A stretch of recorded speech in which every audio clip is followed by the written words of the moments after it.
गुरुवार म्हटलं तर सगळे स्वामी भक्तांचा आवडता दिवस असतो, कारण ह्या दिवशी आपल्या गुरूंचा वार असतो आणि आपण बऱ्याच काही सेवा करत करत असतो. आपलं काही नियोजन असतं की आपल्याला गुरुवार म्हटलं तर ह्या सेवा करायच्या आहेत, ही कामं करायची आहेत.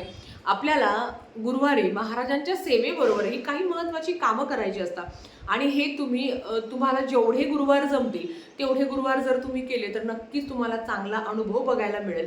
आता अनुभव बघायला मिळेल म्हणजेच काय, तर हाती घेतलेली कामाला यश येत नाही किंवा कुठल्याही गोष्टीमध्ये मार्ग मिळत नाहीये. जर तुम्हाला असं वाटत असेल तर गुरुवारी महाराजांच्या सेवेबरोबर आपल्याला औदुंबर झाडाची सुद्धा पूजा करायची असते, त्याची सेवा करायची असते.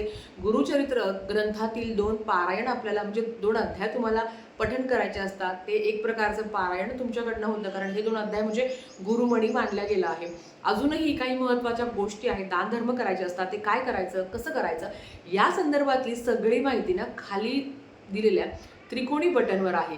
माझा जिथे तुम्हाला व्हिडिओ, माझा फोटो दिसतोय ना, त्याच्या खाली एक त्रिकोणी बटन आहे, तिथे क्लिक करा म्हणजे तुम्हाला सविस्तर व्हिडिओ बघायला मिळेल. धन्यवाद. श्री स्वामी समर्थ.